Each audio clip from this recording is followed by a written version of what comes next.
igihugu n'abantu igihugu n'abantu wa igihugu n'abantu kandi bidatinze njega ahubwo mazota vubaga nje mbarimo airport wa wowe indege izama ivino yamigushikiye inyuma y'inzu kibuga c'indege niho hariya nihimuhira rwose numvisha amakuru yawe ndavuga ati kanshaka espoir nzamubaza amakuru abati ninkubona tuzahita tuza hano tubwira abantu wa imana yaduha noneho ugiye kuvuga ibintu Imana ikora abantu bo kwirwa bavuga bukira mu gace ibaze ko Imana itanga umugisha ufatika n'udafatika yambo bantu bacu twagarutse kandi ni kuri ya channel yanyu Iwacu Talk.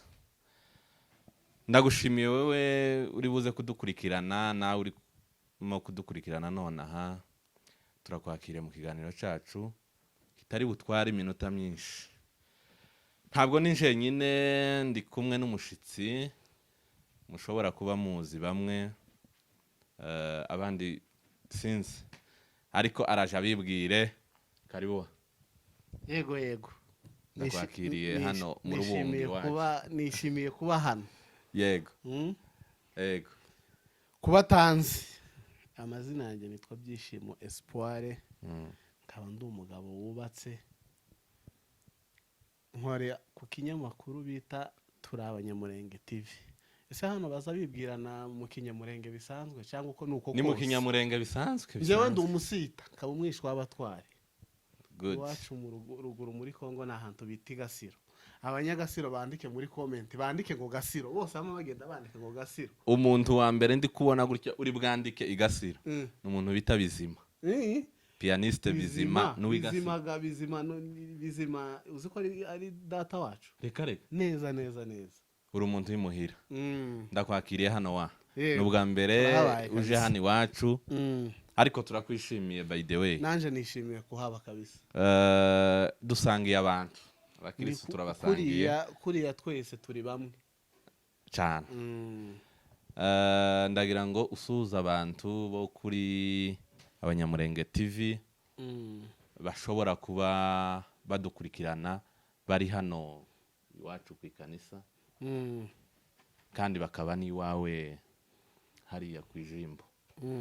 Ndagira ngo basuhuze kandi bagenere n'ijambo rimwe ushobora kubaha abantu bo kuri wavuze ngo n'Abanyamurenge TV. Yitwa Turabanyamurenge TV. Yeme turabakiriye abari hano mukorera n'umugabo subscribe akora ibintu byiza cyane ibiganiro byiza. Yego. Iri kanisa naryo muze mucisha mu tuzubona amakanisa ya hano uzusenga mu gitondo ugasengera mu ikanisa ryawe nimugoroba hari umukunga ahari abanane abavuga butumwa beza ukamugenda kangu kamusanga pianiste wo mu ikanisa ugasanga Bizima avuye mu ikanisa rye agiye gucuranga kwa Byicaza. No muntu w'umugabo uri amwana cyane so wanyu. Uri umuntu wo mu karere. Yego. Nanje nturuka muri biriya bice. Oya buriya abantu bose bahariya turabaturanyi Igasiro iwacu n'ahantu bita Mikenge kuri airport. Uribuka ikibuga Aposo gitwaza hano hariya neza ku kibuga niho iwacu. Hariya niho iwacu ndaramutsa cyane abantu bimuhira hariya Mikenge ndetse tunaramutsa n'abantu b'Igasiro. Barahari benshi baza abantu umuntu wese utuye muri uno muhana wo muri Kenya akaba ari uw'Igasiro naze hano areba abantu biwabo.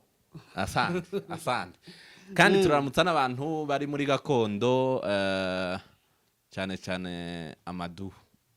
Hari abantu bari hano mu Mikenge biwacu kandi bari abana n'abagabo wa bari abana nawe urabemera Mana yanje hako muza mutanga umusanzu. Je ndawutanga cyane sinzi wewe. Njewe ahubwo mfite igikorwa nzobatumira. Uzadutumire. Mfite igikorwa cyo gusura ababyeyi abagabo babo bagiye gutabara kirahari vuba cyane. Ico gikorwa ndacumva cyane utaranabivuga mpise mzumva cyane kandi uzadutumire ndetse tuzazana n'abafana bacu bo kuri Iwacu Talk. Yego. Espoir. Twari tuburanyeho kubera imyanya hano muri Kenya. Ubuzima bwa hano uzuko uzuza. Hari umuntu w'iwacu twakuranye, umupeti w'iwacu twakuranye, yigeze kuzi no muri Kenya tumara umwaka tutarabona. Yego. Umwaka urashira. Nza numva amakuru ye tukavugana kuri WhatsApp. Tukahamagarana bisanzwe ariko tutarabonana live gutya ngo twicarane. Iki gihugu rero niko giteye, abantu baba bari busy noneho ubu ngubu twagize ibibazo kuri abantu bashishikajwe no gutabara igihugu. Buriya abantu bari hano muri Kenya, njewe abantu bo muri Kenya narabemeye cyane, utaragiye kurwana ko baratuma ifaranga buri munsi, kandi nubona ifaranga z'umuntu uvuye muri Kenya yewe uzumenya ko uwo muntu ari intwari. Pesa yake yaja. Izo faranga zo muri Kenya ziravunanye mwa bantu mwe, kandi n'urusenda. Uzi kugira ngo ubone urushiringi rwa hano. Bro, babyutse kare, abantu baba wakoze amasaha y'ikirenga, ntibiba byoroshe. Ariko kandi dushishikariza abantu gutanga umusanzu. Abantu batanga umusanzu kandi baje no gutabara. Mane ejo bundi nabonye, ejo nabundi nakoze nuvuga gutyo ngo baje gutabara, abantu barahita bavuga ati kubera iko utagiye. Sinagiye ariko ko ndakora. Aho nubona waravuga. None se baza bagira ngo twese nituja gutabara tuzorira ikiriye. Ifi bikenewe. Nkubona ziriya furi kubona bari gupakurura mu modoka iriya niza abantu bari gukora. Rero ntabwo tuzogenda ngo nitumara tugende turya ibijavu. Ko niko kuri. Niko kuri, abantu batanga umusanzu kandi ushoboye gutabara atabare kabisa. Turasuhuza abanyamurenge bose aho bari ku isi badukurikirana, tubahaye yambu. Ndabizi ko ari benshi badukurikirana. Begere muri iri kanisa ryanyu. Turabakiriye. Espoir. Mwari barutse. Yego wa. Mu Kinyamurenge azavuga ngo musubireyo ntamaho. Yego tuzosubirayo ariko subu yeme ukuri kw'Imana. Ariko binabaye n'ubu n'amahoro. Binabaye n'ubu n'amahoro kubera ko turimo kureba uburyo dushobora kwagura societe man. Wewe uzubona ukuntu tugiye ejo bundi vuba cyane, ndabona ko igihugu tuzogitahamo.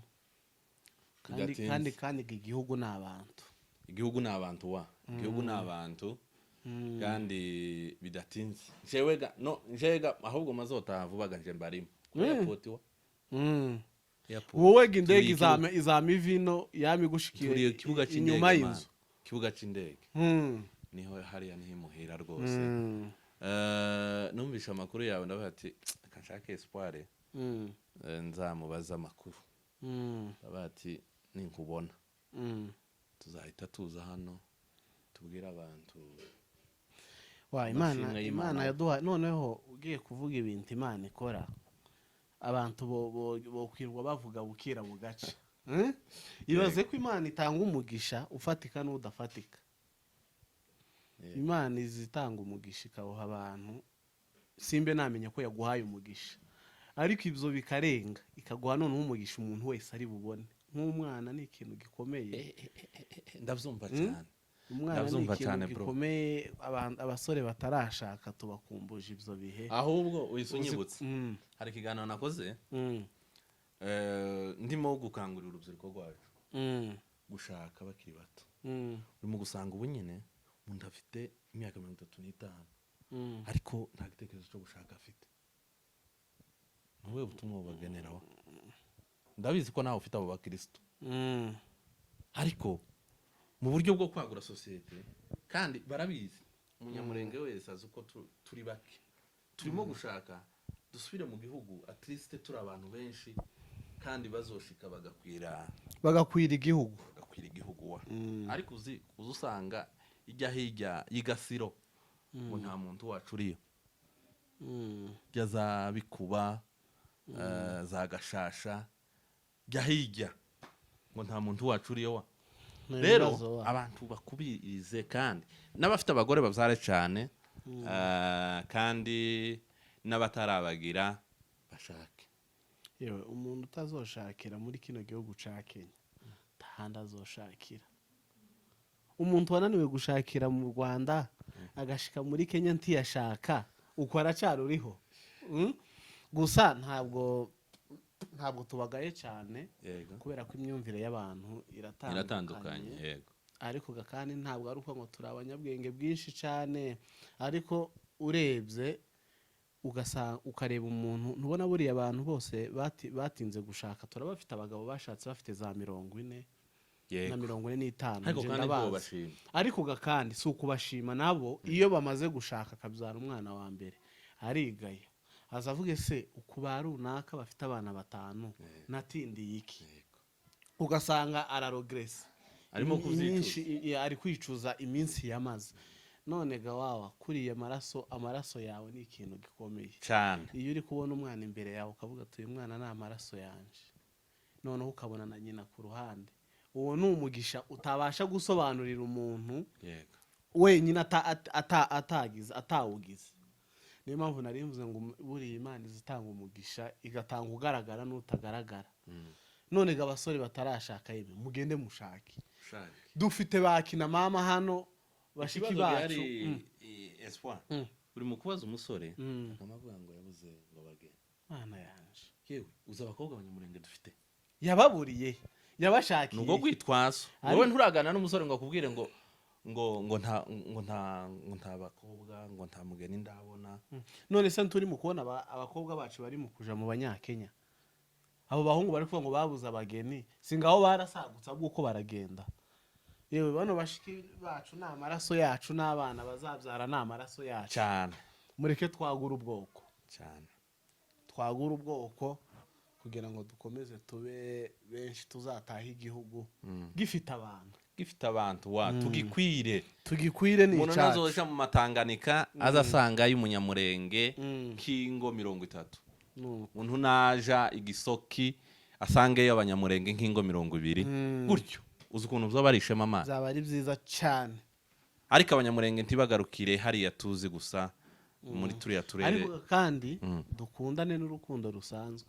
Buriya abanyamurenge turi bamwe mu bwoko bwiza bukundana, ariko iyo twiyinjiyemo twebwe bwacu icyo kintu hari yukibura.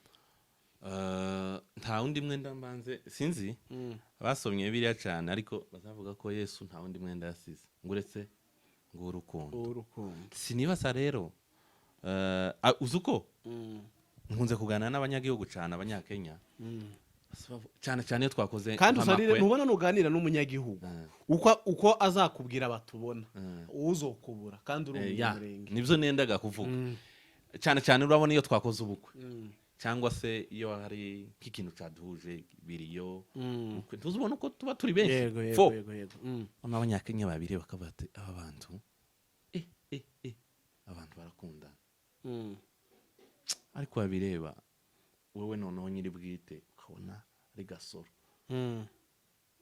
harimo gasoro bitameze neza, ariko byakagombye kuba yewe ntabwo twicaye hano kugira ngo tuvuge kuri byinshi ku rukundo rw'abanyamurenge. Turiyizi tugende tugire urukundo ntabwo twagenda ngo tuvuge ngo iki nico kigaragaza ko tudafite urukundo. Ariko kandi turacari bake beza, dufite kwaguka turi benshi, ariko tugira urukundo. Buriya iyo abantu bafite urukundo n'igihugu tuzokibona cyane kandi n'abazatugana tuzobana nabo kubera ko badusanganye urukundo cyane. Yego nari mpuye n'uyu mugabo akoreka ikinyamakuru yababwiye Turabanyamurenge TV. Ndabati reka muzane hano asuhuze abantu bacu kuko hari abadukurikirana wenda nawe bakurikirana ikinyamakuru ce. Tumuzane turamutse tubwira amakuru ndore ko yanabyaye. Twabonye ukuntu bitoroshe kubyara amana. Yewe ntibyoroshe, tuze twubaha ababyeyi. Ariko jewe buriya washanye n'umugore kwa muganga? Jewe twarajanye. Mwarajanye? Jewe gasinza mbesha twarajanye, ariko oya hari abantu bashaka kubibesha, ariko wewe ndabizi ko tobesha. Mwarajanye neza mugerana ku bitaro, afatwa n'inda bamujana mu kubyara baraguhamagara. urumva niriye somo wakuyemo? jewe sinageze aho bibera. Jewe rero nuntumira, jewe narindiye, narahageze. Utarambaza wabibonye gute? Ikintu nakuyemo jewe experience mfite aho ngaho ni y'amezi 9. Ni y'amezi 9. Rura rugendo rw'amezi 9. Buriya kubana n'umugore ufite inda ku kwezi kwa mbere kugeza ku mezi 9, buriya ni urugendo rutoroshe. Reka ico kiganiro tuzokiganira. Yewe mu by'ukuri abamama ni abantu bo kubaho, turabubasha ababyeyi. Buriya ababyeyi ni imana nto cyane. Nubona umuntu asuzuguye umumama, uwo muntu azoba ataza agaciro k'umubyeyi. Nusuzugura igitsina gore cyose uzoba utaza agaciro k'umubyeyi. Umumama ni umuntu ukomeye, ni umuntu w'agaciro, ni umuntu ugira uruhare kuba wewe ufite iyo microphone, akanaguha ubuzima cyane. Ariko umuntu umumama ugutwara amezi 9 mana atarakwinubira, akagutwara amezi 9 atarakwinubira n'umunsi n'umwe, kugeza uvutse. Noneho rura rugendo iyo uvutse kugeza nawe utangiye kwimenya, aho mani hari ibyo ni ibintu biba bikomeye. Tuzagaruka noneho tubivugeho, tubivumuzi. Nico kizoba ari iyo niyo izoba ari topic, tubivugeho kandi dushimira abamama. Ndetse n'aka kanya tuboneyo n'umwanya wo kubashimira. Turabubaha cyane kandi tubaha agaciro kanyu mukwiriye, kubera ko muri abantu bagira uruhare runini cyane kuba twebwe dufashe microphone gutya cyane. Ibiganiro byacu nakagaruka. Turagushimiye bro kuba watwemereye ukaduha umwanya wawe. Abafana bo kuri Turabanyamurenge TV baze bakore subscribe. Ikanisa ni rimwe. Iri kanisa tuzoyagira rimwe. Tugomba ahubwo vuga ngo tuzahuza ibitaramo. Uzampigitiwa. Sawa murakoze. Murakoze nibigaruka.